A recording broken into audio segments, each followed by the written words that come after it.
Okay, so here we are. It's March 17th, 2013, and this is at the Sproul Roses by Design Greenhouse. And I thought initially that I would be showing a video of the seedlings when they were first in bloom, but I decided to go ahead and do one today just to show what we are doing here, what the operation looks like, and just what the setup is. And first off, as you can see, the greenhouse is divided into two main sections. In this section, the potted plants are proposed seed parents.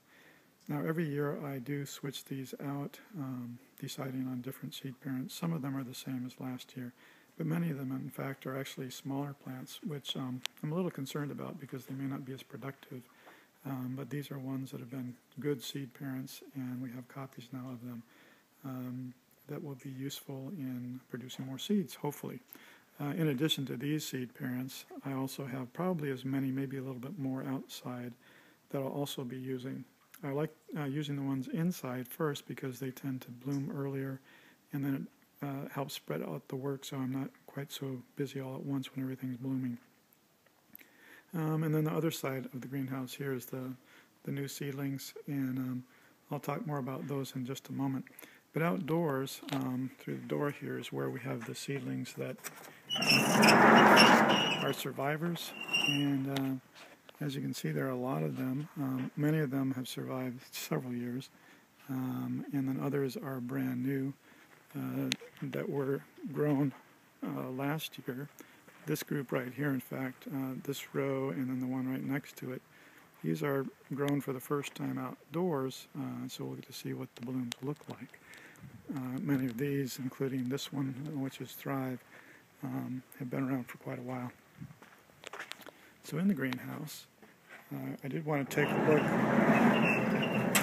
look just at how we mark each cross. In fact, right here, you can see the blue tags. Here's a tag. It says K155-11 by MC. Now that's a K155-11 is the seed parent, and MC is the pollen parent. K155 was a cross of Julia Child by a seedling of mine. Actually, Julia Child was the pollen parent. The seedling of mine was the same seedling that I used for Thrive, and it was also itself a cross from Marmalade Skies by Baby Love, and turned out to actually have better disease resistance than either one of those parents. Now, MC is a seedling of Bill Radler's, one of his varieties that's on the market called Milwaukee Calatrava, and I like that one in particular because it has a lot of fragrance.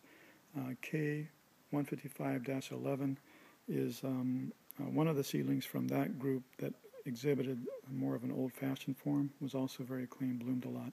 And so I thought combining the two might produce some seedlings that were fragrant, that had some of that old-fashioned form.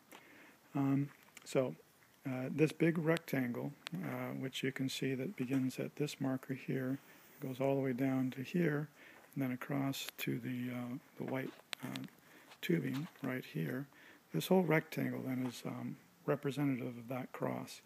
Each blue tag marks a different cross that goes all the way up to the pipe in the middle and then in down. So some of the crosses, there are very few members, very few seeds that were planted for that cross. Another thing that I wanted to point out is the variability in growth.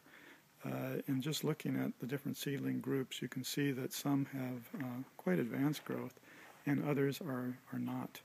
And this is partly due to the seed parents' rate of germination. Some germinate very slowly, others germinate very early. These again were planted in January, and so some sprouted immediately, and so the growth has been very good. Others like these are just even now still germinating. Not very clear there, but these are smaller seedlings. This happens to be Basely's thornless as the seed parent, crossed with mixed Twilthemia pollen. Now, the germination rate looks good, but I think this has been mentioned on the Rose Hybridizers Association forum. I think Kim Rupert in particular has noted how Basis thornless as the seed parent is tends to grow very slowly. Seedlings tend to be weak. You need to wait a long time before you get much to look at. And that certainly is showing to be the case right here. Whereas just down the line a little ways, where Basis thornless is used as the pollen parent, right here, in fact, the growth is very advanced. Some of these are showing buds and should be blooming soon. In every case where I use Basis thornless as the pollen parent, I'm getting characteristic growth of the seed parent, which means that it seems that Basis thornless as the seed parent produces very small seeds, and consequently the cotyledons don't contain much energy, and perhaps the root also doesn't really grow as well. So just another comment about that, the difference between when a seed parent is used with a particular pollen versus something else. Right here is another group of very good growth, and this was one of my favorites last year. It's Darlow's Enigma. That is just open pollinated seedlings, and these are probably 250 or so right in this little group here, maybe more. And these also, you can see that some of these are producing buds and should be blooming soon. And Darlow's Enigma, one of the reasons why I like it is because it does tend to bloom in a lot of very large clusters with smaller blooms. Now, so just next to this then, right here, is Darlow's Enigma, also still as the seed parent, but with mixed Tuolthemia pollen. And just in looking at, they germinated similarly, but looking at the growth habit and the height and the vigor, it seems like these are not, they weren't planted as thickly, first off, I should say, so that's one of the differences. But you'd expect that they'd be growing at least as well, but they're not. Also, there's more dead seedlings in here that have died, and I don't think it's damp off. I think it's probably just an incompatibility because of the cross. So that's one of the challenges, is doing wide crosses and hoping for something good. So there's probably, right here, probably lower germination rate due to some incompatibility in the first place. And then for those that did germinate, there's early seedling death. Now, hopefully some of these will survive. And this group right here, and then also across the table, this group right here, are from that same cross. And again, you can see some dying seedlings down there. Again, not damp off. I think it's just an incompatibility. But we'll see. Maybe something nice will form of that. Then just one other example I wanted to show over here is this is where I used a seedling called N159-5. It is one of my better Tuolthemia seed parents.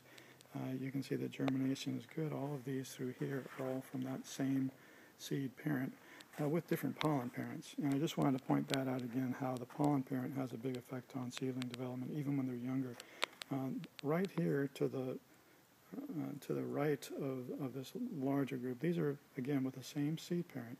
But right here, these have a pollen parent that's also a miniature, whereas right in here, we have a larger variety, Thrive, which is a shrub rose, which is the pollen parent, crossed onto this Tuolthemia N159-5, which itself is a miniature.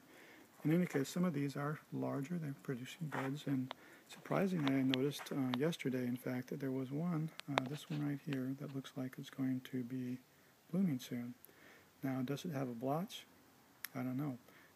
I don't want to peel the petals back too far right now, but it'll be blooming in the next few days, and I'll post a picture. So, then, summarizing, these are seedlings planted in January 2013. Some of them are going to be blooming soon. Many of these that have slower germination rates are going to be catching up with the others. I actually like that they don't all germinate at the same time, because that allows greater time period to be able to cull the seedlings and not having all of them blooming all at the same time. So in a couple more weeks, I'll be making another video of this area all in bloom. Thank you for watching.